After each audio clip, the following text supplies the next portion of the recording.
ঝালকাঠির নলছিটিতে বাংলাদেশ জাতীয়তাবাদী যুব দল সুদীপপুর ইউনিয়ন শাখার নবগঠিত কমিটির বিরুদ্ধে অপপ্রচার প্রতিবাদে সমাবেশ অনুষ্ঠিত হয়।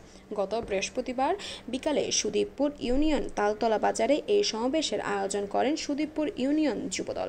সমাবেশে নবগঠিত কমিটির আহ্বায়ক মোহাম্মদ আলমগীর হোসেন লিখিত বক্তব্য জানান, 25 জুন 2024 তারিখে নলছিটি উপজেলার যুবদল কর্তৃক সুদীপপুর ইউনিয়ন যুবদলের কমিটি অনুমোদন দেয়।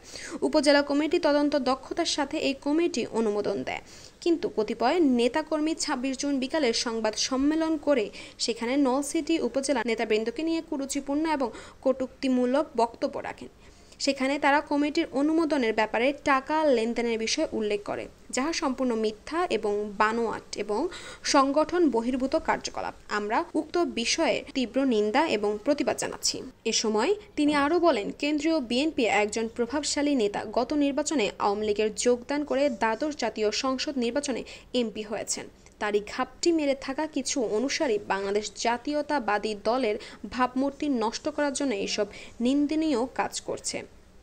সুদীপপুর ইউনিয়ন যুবদল অত্যন্ত শক্তিশালী সংগঠন, ভবিষ্যতে আরও শক্তিশালী এবং সুন্দরভাবে পরিচালিত হবে, সেই লক্ষ্যে আমরা সবাই একসাথে কাজ করব। এ সময় উপস্থিত ছিলেন সুদীপপুর ইউনিয়ন বিএনপির সাধারণ সম্পাদক মোহাম্মদ সুলতান হোসেন খান, নবগঠিত কমিটির সদস্য সচিব মোহাম্মদ জসিম খান, যুগ্ম আহ্বায়ক সোহাগ মুন্সি সহ আরও অনেকেই উপস্থিত ছিলেন।